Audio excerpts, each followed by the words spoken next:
8 रात के 11 बजे थे।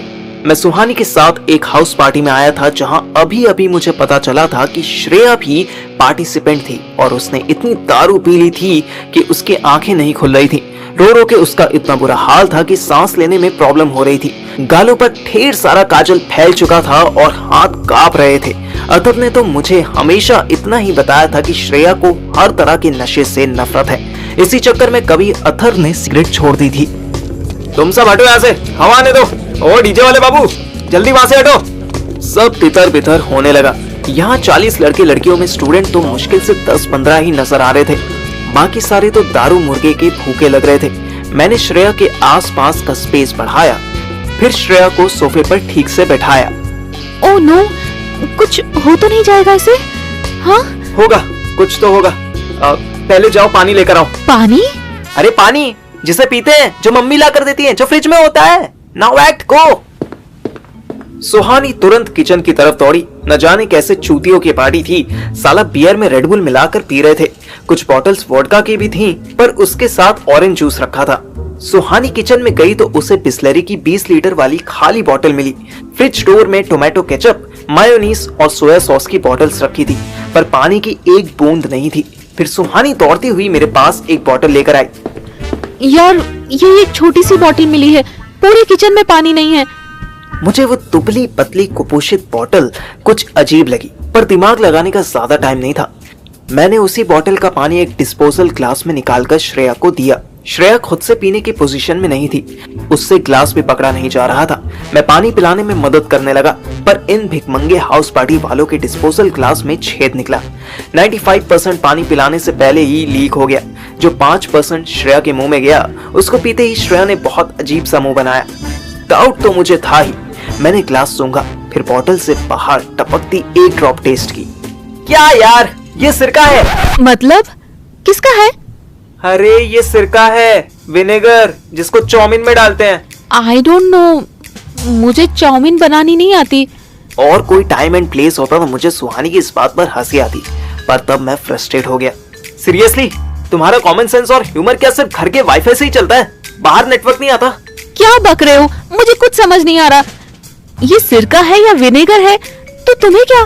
पिलाओ ना इनको, होश में लाओ फॉर गॉड सेक। मुझे डर लग रहा है कि इन्हें कहीं कुछ। मेरे पेशेंस का जरूरत से ज्यादा टेस्ट हो चुका था। मैंने एक से विनेगर सुहानी को चखा दिया। छी, ये तो बहुत खट्टा है। फाइनली, इसे गोलगप्पे के साथ पीना। अभी जाओ और टेस्टलेस पानी लेकर आओ। श्रेया डिहाइड्रेट हो रही है।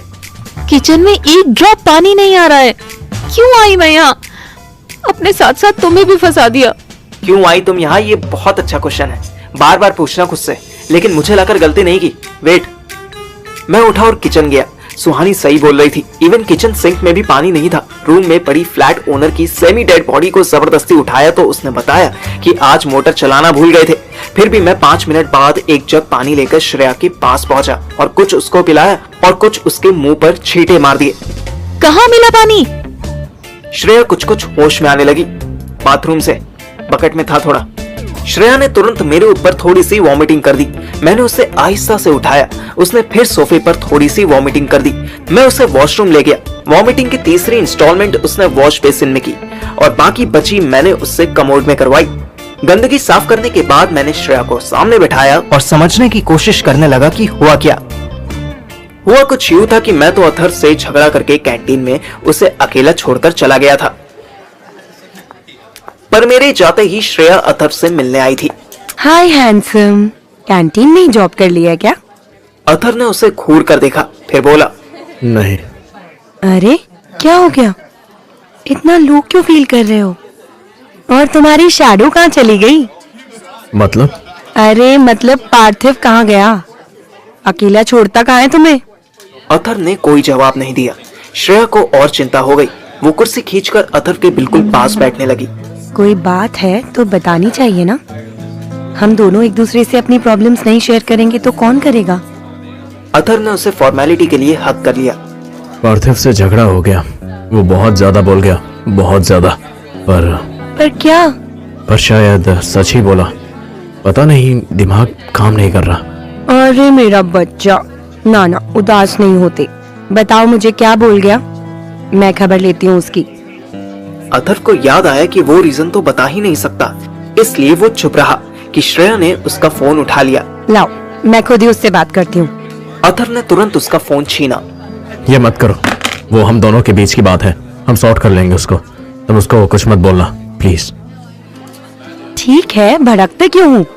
मैं तो तुम्हारा मूड। एनीवेज, मैं ये पूछने आई थी कि टैक्सेशन के नोट्स रेडी है ना? अथर्व हड़बड़ाया। टैक्सेशन का सारा स्टडी मटेरियल तो राधिका के घर रह गया था। मैं तुम इधर ही रुको, मैं अभी आता हूँ। ओ हीरो, कहाँ जाओगे? घर से लेकर आओगे क्या? तुम रुको, वहीं रुको, मैं आता हूँ, अभी रुको। अथर्व और राधिका ने आपस में नंबर्स एक्सचेंज नहीं किए थे, इसलिए राधिका से कांटेक्ट करने की अथर्व के पास दो ही ऑप्शंस थे। फर्स्ट उसके घर जाओ, सेकंड उसके ऑफिस। अथर्व ऑफिस पहुंचा।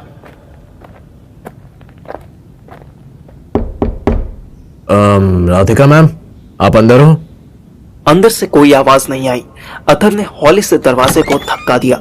ऑफिस खाली था। राधिका जितनी डबल पर्सनैलिटी थी, उतना ही अमेजिंग उसका ऑफिस भी था। एक तरफ टैक्स और फाइनेंस से रिलेशन में 100 से ज्यादा बुक्स रखी थी, तो दूसरी तरफ एक से बढ़कर एक क्राइम फिक्शन और साइकोलॉजिकल थ्रिलर नॉवल रखे हुए थे। एक नॉवल के कवर पर एक स्कूल क्लास बनी थी जो खाली थी, बस एक टीचर और एक स्टूडेंट नजर आ रहे थे। लेडी टीचर हाथ में स्टिक लिए खड़ी थी और उसका स्टूडेंट मुंह झुकाए सीट से बंधा हुआ था। स्टूडेंट की यूनिफॉर्म ब्लैक बोर्ड के पास पड़ी थी। अथर्व को ये कवर कुछ अजीब लगा। इससे पहले कि वो किताब खोलता, उसे वॉशरूम से आवाज आई। राधिका जैसे ही वॉशरूम से निकली, बुक शेल्फ के पास अथर्व को खड़ा देख चौंक गई। उसने तुरंत अथर्व के हाथ से वो नॉवल छीन ली। फर्स्ट टाइम किसी ने इस सेक्शन का कोई नॉवल नोटिस किया है। एनसी किया भी तो कौन सा? राधिका ने नॉवल बुक शेल्फ के पीछे कहीं ठूस दी। यस, टेल मी, क्या काम है? मेरे नोट्स, टैक्सेशन के नोट्स आपके पास? Okay, I am busy at 3 PM today. Come to my house in the evening 6 PM sharp. Atharv जानता था कि राधिका ये रूड होने का ड्रामा अपनी रेपुटेशन बनाए रखने के लिए करती है, फिर भी उसको राधिका का ये बिहेवियर हर्ट कर गया। शायद इस वक्त उसे कोई चाहिए था जो उसे इमोशनली पैम्पर करता, पर सारे पैम्परिंग हाउस तो बिजी हो गए थे। लास्ट नाइट आयशा से झगड़ा हो चुका था। स्वीटी ने उसे डिफेंड जरूर किया था, पर उसका आयशा से इतनी बदतमीजी से बात करना कहीं ना कहीं अथर्व को डरा रहा था कि अगर कभी उसने स्वीटी की कोई बात इग्नोर कर दी तो शायद वो उसके साथ भी इतनी ही बुरी तरह बिहेव करेगी। मुन्नी से तो उसका दिल कभी लगा ही नहीं था। श्रेया से इमोशनल अटैचमेंट था, लेकिन उसको वो कुछ बता नहीं सकता था। राधिका शाम से पहले कुछ सुनना, कुछ भी समझना नहीं चाहती थी। एक मैं ही था जिसे वो कोई भी बात कैसे भी वर्ड्स में बता सकता था, पर मेरे पास आकर खुद से बात करने की उसकी हिम्मत नहीं हो रही थी। कुल मिलाकर चारों तरफ से अथर्व इतना कमजोर फील कर रहा था कि कॉलेज खत्म होने के बाद वो श्रेया से बिना मिले ही सीधे अपने घर पहुंचा और रूम का गेट बंद करके सो गया। पर जब श्रेया घर जाने के लिए पार्किंग में खड़ी अपनी कार के पास आई तो उसे वाइपर में फंसी एक चिट्ठी मिली।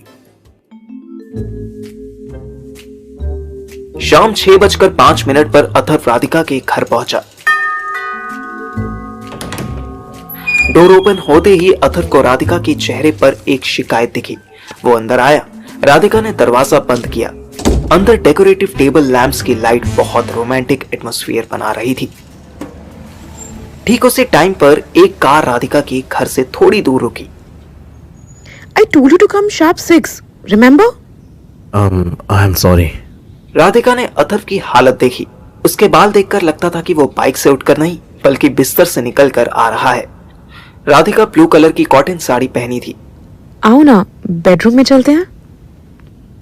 नहीं मैम, आप बस नोट दे दीजिए, मैं फिर कभी बाद में आता हूँ।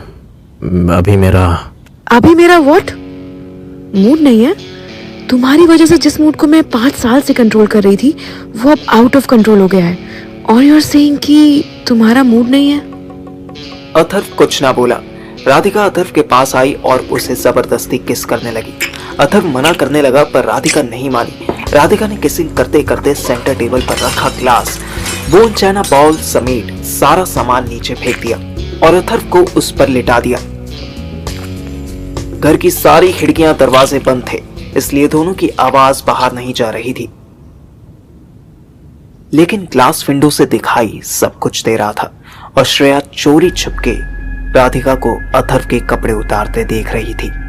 उसकी आंखों से बरसात शुरू होने लगी।